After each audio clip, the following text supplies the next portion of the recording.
നമസ്കാരം. ഇൻഫോ ന്യൂസിലേക്ക് സ്വാഗതം. ഞാൻ രീഷ്മ യതീന്ദ്രദാസ്. പ്രധാന വാർത്തകൾ.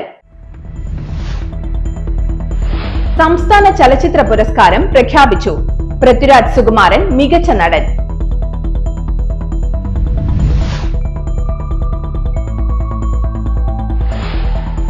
ഇലിഞ്ഞിപ്രയിൽ ബസ് അപകടത്തിൽപ്പെട്ടയാൾ മരിച്ചു.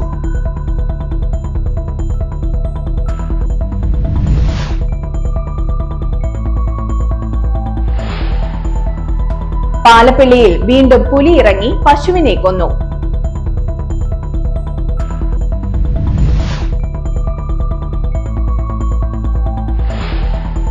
ആമ്പല്ലൂർ കളരിക്കൽ ശ്രീ മഹാഗണപതി ക്ഷേത്രത്തിൽ മോഷണം.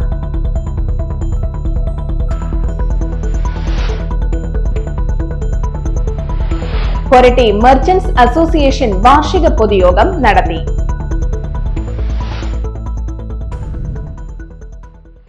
വിശദമായ വാർത്തയിലേക്ക്. സംസ്ഥാന ചലച്ചിത്ര പുരസ്കാരം പ്രഖ്യാപിച്ചു. പൃഥ്വിരാജ് സുകുമാരൻ മികച്ച നടൻ. മികച്ച നടിക്കുള്ള പുരസ്കാരം ഉർവശിയും ബീന ആർ ചന്ദ്രനും പങ്കിട്ടു. 54ാമത് സംസ്ഥാന ചലച്ചിത്ര പുരസ്കാരങ്ങൾ പ്രഖ്യാപിച്ചു. ആടുജീവിതത്തിലെ പ്രകടനത്തിന് പൃഥ്വിരാജ് സുകുമാരൻ മികച്ച നടനുള്ള പുരസ്കാരം സ്വന്തമാക്കി.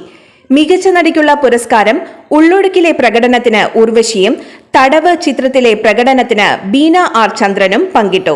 ബ്ലസ്സിയാണ് മികച്ച സംവിധായകൻ. മികച്ച ചിത്രം കാതൽ. പൂക്കാലത്തിലെ പ്രകടനത്തിന് വിജയരാഘവൻ മികച്ച സ്വഭാവ നടനുള്ള പുരസ്കാരം നേടി. ശ്രീഷ്മ ചന്ദ്രനാണ് മികച്ച സ്വഭാവ നടി. തടവ് സിനിമയിലൂടെ ഫാസിൽ റസാഖ് മികച്ച നവാഗത സംവിധായകനായി തിരഞ്ഞെടുക്കപ്പെട്ടു. 9 പുരസ്കാരങ്ങളുമായി ആടുജീവിതം തിളങ്ങി. ഇതേ ചിത്രത്തിലെ പ്രകടനത്തിന് KR ഗോകുലിന് പ്രത്യേക ജൂറി പരാമർശം ലഭിച്ചു. കാതലിലെ അഭിനയത്തിന് സുധി കോഴിക്കോടിനും ഗഗനചാരി സിനിമയ്ക്കും പ്രത്യേക ജൂറി പരാമർശം. സംഗീത സംവിധായകൻ വിദ്യാധരൻ മാസ്റ്ററാണ് മികച്ച ഗായകനുള്ള പുരസ്കാരം നേടിയത്. ആൻ ആമി മികച്ച പിന്നണി ഗായികയായി തിരഞ്ഞെടുക്കപ്പെട്ടു. ജസ്റ്റിൻ വർഗീസാണ് മികച്ച സംഗീത സംവിധായകനുള്ള പുരസ്കാരം നേടിയത്. പശ്ചാത്തല സംഗീതം മാത്യൂസ് പുളിക്കൻ. ചിത്രം കാതൽ 2023 സംസ്ഥാന അവാർഡിനായി പരിഗണിക്കപ്പെട്ടത് 160 സിനിമകളാണ്. പ്രാഥമിക ജൂറി 2 സബ് കമ്മിറ്റികളായി തിരിഞ്ഞ് 80 സിനിമകൾ കാണുകയും 35 സിനിമകൾ ഷോർട്ട് ലിസ്റ്റ് ചെയ്യുകയും ചെയ്തു. കുട്ടികളുടെ സിനിമകളിൽ 4 സിനിമകൾ പരിഗണിക്കപ്പെട്ടു. അങ്ങനെ 38 സിനിമകൾ അവസാന റൗണ്ടിലെത്തി. ഇതിൽ 22 സിനിമകളും നവാഗത സംവിധായകരുടെ സിനിമകളാണ്.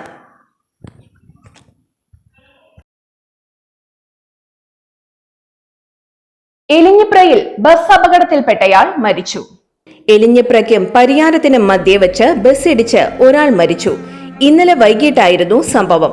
പരിയാരം സ്വദേശി കിഴക്കേ വിളയിൽ വീട്ടിൽ 53 വയസ്സുള്ള ഷാജിയാണ് മരണപ്പെട്ടത്. അപകടം നടന്ന ഉടനെ ഹോസ്പിറ്റലിൽ എത്തിച്ചെങ്കിലും മരണപ്പെട്ടിരുന്നു. ഭാര്യ മേഴ്സി, മക്കൾ ഫെബിൻ, ഫെമി. പാലപ്പിള്ളിയിൽ വീണ്ടും പുലി ഇറങ്ങി പശുവിനെ കൊന്നു. എലിക്കോട് സ്വദേശി മുളങ്കുന്നത്ത് ശാരദയുടെ പ്രസവിക്കാറായ പശുവാണ് ചത്തത്. എലിക്കോട് ഗണപതി ക്ഷേത്രത്തിന് സമീപത്താണ് പുലി ഇറങ്ങിയത്. വെള്ളിയാഴ്ച രാവിലെ ടാപ്പിംഗിനെത്തിയ തോട്ടം തൊഴിലാളികളാണ് പശുവിനെ ചത്ത നിലയിൽ കണ്ടത്. പശുവിന്റെ ശരീരഭാഗം ഭക്ഷിച്ച നിലയിലാണ്. പുലിയാണ് പശുവിനെ കൊന്നതെന്ന് സ്ഥലത്തെത്തിയ വനപാലകർ സ്ഥിരീകരിച്ചു. കഴിഞ്ഞ മാസം കുണ്ടായി കാരികുളം പ്രദേശത്ത് പുലിയിറങ്ങി 2 പശുക്കളെ കൊന്നിരുന്നു. എലിക്കോട് ആദിവാസി നഗറിലുള്ളവർ തോട്ടത്തിലൂടെയുള്ള വഴിയിലൂടെയാണ് പോകുന്നത്. ഈ പ്രദേശത്താണ് പുലിയിറങ്ങി പശുവിനെ കൊന്നത്. ജനവാസ മേഖലയിൽ സ്ഥിരമായി പുലിയിറങ്ങിയതോടെ തോട്ടം തൊഴിലാളികളും ആദിവാസി കുടുംബങ്ങളും ഭീതിയിലാണ്. പുലിയിറങ്ങി വളർത്തുമൃഗങ്ങളെ ആക്രമിച്ചു കൊല്ലുന്നത് പതിവായിട്ടും പുലിയെ പിടികൂടുന്നതിനുള്ള കൂട് സ്ഥാപിക്കാൻ വനം വകുപ്പ് അധികൃതർ നടപടി എടുക്കുന്നില്ലെന്നാണ് നാട്ടുകാരുടെ ആക്ഷേപം. ആമ്പല്ലൂർ കളരിക്കൽ ശ്രീ മഹാഗണപതി ക്ഷേത്രത്തിൽ മോഷണം.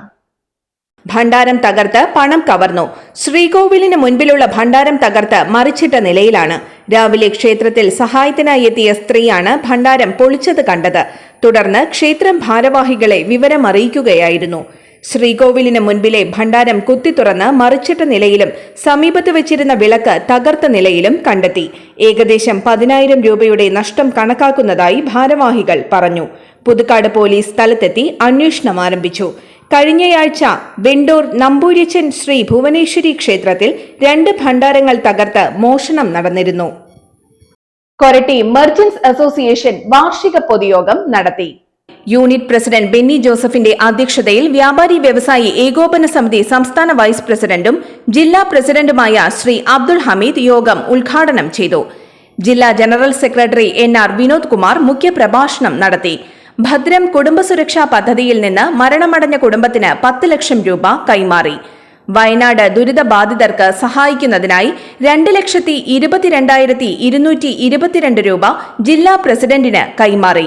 +2 കഴിഞ്ഞ് ഉന്നത വിദ്യാഭ്യാസത്തിന് സാമ്പത്തികമായി പിന്നോക്കം നിൽക്കുന്നവരെ സഹായിക്കുന്നതിന് 30 കുട്ടികൾക്ക് വർഷം 10,000 രൂപ വീതം 3 ലക്ഷം രൂപ നൽകുന്ന പദ്ധതി ഉദ്ഘാടനം ചെയ്തു. കൊരട്ടി യൂണിറ്റിൽ നിന്ന് മരണമടയുന്ന മെമ്പർമാർക്ക് ഉള്ള ആനുകൂല്യം 25,000 രൂപയിൽ നിന്ന് 50,000 രൂപയാക്കി ഉയർത്തുവാൻ യോഗം തീരുമാനിച്ചു. യോഗാവസാനം unit treasurer Shri VP George നന്ദി അറിയിച്ചു. മുപ്ലിയം GHSS സ്കൂളിൽ പാർലമെന്റ് ഇലക്ഷൻ നടത്തി. മുപ്ലിയം GHSSൽ ഇലക്ട്രോണിക് വോട്ടിംഗ് മെഷീന്റെ സഹായത്തോടെ വിദ്യാർത്ഥികളുടെ നേതൃത്വത്തിൽ നടന്ന ഇലക്ഷൻ കുട്ടികൾക്ക് കൗതുകവും ആവേശവുമായി. സ്കൂളിലെ ഈ വർഷത്തെ തെരഞ്ഞെടുപ്പാണ് പൊതു തെരഞ്ഞെടുപ്പ് മാതൃകയിൽ നടത്തിയത്. സോഷ്യൽ സയൻസ് ക്ലബിന്റെ നേതൃത്വത്തിൽ തെരഞ്ഞെടുപ്പിന് മുന്നോടിയായി ഓരോ ബൂത്തിലെയും വോട്ടേഴ്സ് ലിസ്റ്റ് തയ്യാറാക്കി. പോളിംഗ് ഓഫീസർമാരായി വിദ്യാർത്ഥികളെ തെരഞ്ഞെടുത്ത് പരിശീലനം നൽകി. 17 ബൂത്തുകളിലേക്ക് വേണ്ട ഇലക്ട്രോണിക് വോട്ടിംഗ് മെഷീൻ തയ്യാറാക്കി. വോട്ടെടുപ്പ് ദിവസം വിദ്യാർത്ഥികൾ സ്റ്റുഡൻസ് പോലീസ് കേഡറ്റിന്റെ സഹായത്താൽ വരിയായി നിന്ന് ഐഡന്റിറ്റി കാർഡ് ഉപയോഗിച്ച് വോട്ട് ചെയ്തു. വോട്ട് ചെയ്യുന്നതിന് മുൻപായി ഫസ്റ്റ് പോളിംഗ് ഓഫീസർ വോട്ടർമാരെ രജിസ്റ്ററിൽ ഒപ്പുവെപ്പിക്കുകയും സെക്കൻഡ് പോളിംഗ് ഓഫീസർ മഷി പുരട്ടുകയും ചെയ്തു. വോട്ടെടുപ്പിന് ശേഷം സ്ഥാനാർത്ഥികളുടെ സാന്നിധ്യത്തിൽ റിസൾട്ട് എടുക്കുകയും ഫലം പ്രഖ്യാപിക്കുകയും ചെയ്തു.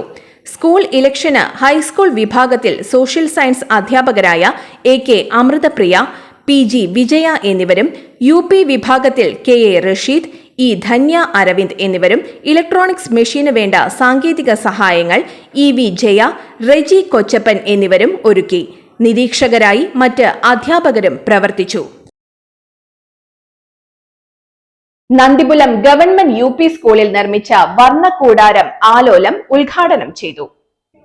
കേരള സംസ്ഥാന സർക്കാർ പൊതുവിദ്യാഭ്യാസ വകുപ്പ് സർവശിക്ഷ കേരള 2022-2023 സ്റ്റാർസ് പദ്ധതിയിൽ ഉൾപ്പെടുത്തി നന്ദിപുലം ഗവൺമെന്റ് UP സ്കൂളിൽ നിർമ്മിച്ച വർണ്ണക്കൂടാരം ആലോലം KK രാമചന്ദ്രൻ MLA ഉദ്ഘാടനം ചെയ്തു. ഗ്രാമപഞ്ചായത്ത് പ്രസിഡന്റ് അജിത സുധാകരൻ അധ്യക്ഷത വഹിച്ചു. ജില്ലാ പഞ്ചായത്ത് അംഗം സരിത രാജേഷ്, ഗ്രാമപഞ്ചായത്ത് vice president TG Ashokan, Kodakara BRC coordinator Sindhu TR, headmistress Sreejaya VA എന്നിവർ സംസാരിച്ചു. അഴകം ശ്രീ ദുർഗാദേവി ക്ഷേത്രത്തിൽ കർക്കിടക മാസാചരണം നടത്തി. അഴകം ശ്രീ ദുർഗാദേവി ക്ഷേത്രത്തിൽ കർക്കിടക മാസാചരണത്തിന്റെ ഭാഗമായി ക്ഷേത്രം തന്ത്രിയുടെയും മേൽശാന്തിയുടെയും കാർമ്മികത്വത്തിൽ മഹാഗണപതി ഹോമം നടന്നു. തുടർന്ന് വിദ്യാഗോപാല മന്ത്രാർച്ചന നടന്നു. ക്ഷേത്രം പ്രസിഡന്റും തന്ത്രി കുടുംബാംഗവുമായ ഡോക്ടർ വാസുദേവൻ നമ്പൂതിരി മുഖ്യ കാർമ്മികനായി. ശേഷം കർക്കിടക മാസത്തിൽ ക്ഷേത്രത്തിൽ പൂജിച്ച സാരസ്വതം നെയ്യ് വിദ്യാർത്ഥികൾക്ക് നൽകി. നിരവധി ഭക്തജനങ്ങൾ പങ്കെടുത്തു. ഇന്നത്തെ സ്വർണ്ണവില. സ്വർണം ഗ്രാമിന് 6,565 രൂപ, പവന് 52,520 രൂപ. ഇന്നത്തെ കാലാവസ്ഥ.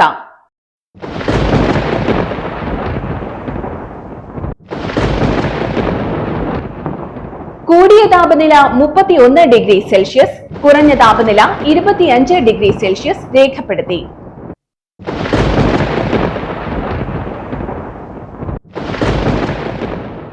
പ്രധാന വാർത്തകൾ ഒരിക്കൽ കൂടി. സംസ്ഥാന ചലച്ചിത്ര പുരസ്കാരം പ്രഖ്യാപിച്ചു. പൃഥ്വിരാജ് സുകുമാരൻ മികച്ച നടൻ.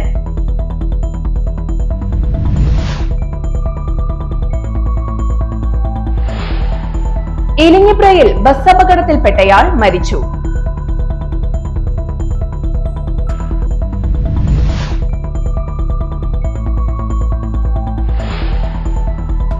പാലപ്പിള്ളിയിൽ വീണ്ടും പുലി ഇറങ്ങി പശുവിനെ കൊന്നു.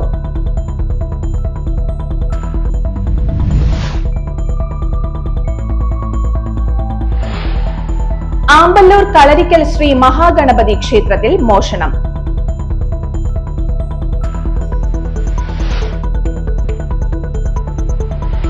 കൊരട്ടി മെർച്ചന്റ്സ് അസോസിയേഷൻ വാർഷിക പൊതുയോഗം നടത്തി.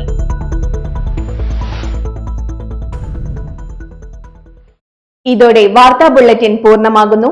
ഇന്നത്തെ വാർത്തയുടെ പുനർസംപ്രേഷണം രാത്രി 8:30, 9:30, രാവിലെ 6:30, 7:30, 8:30, ഉച്ചയ്ക്ക് 1 മണി എന്നീ സമയങ്ങളിൽ ഉണ്ടായിരിക്കും. ചാലക്കുടി പുതുക്കാട് മേഖലയിലെ മുഴുവൻ വാർത്തകളും Info News എന്ന യൂട്യൂബ് ചാനലിൽ ലഭ്യമാണ്. വാർത്തകൾക്കായി ചാനൽ സബ്സ്ക്രൈബ് ചെയ്യുക. വാർത്തകളും അറിയിപ്പുകളും സ്വീകരിക്കുന്ന നമ്പർ 9895070239. നമസ്കാരം.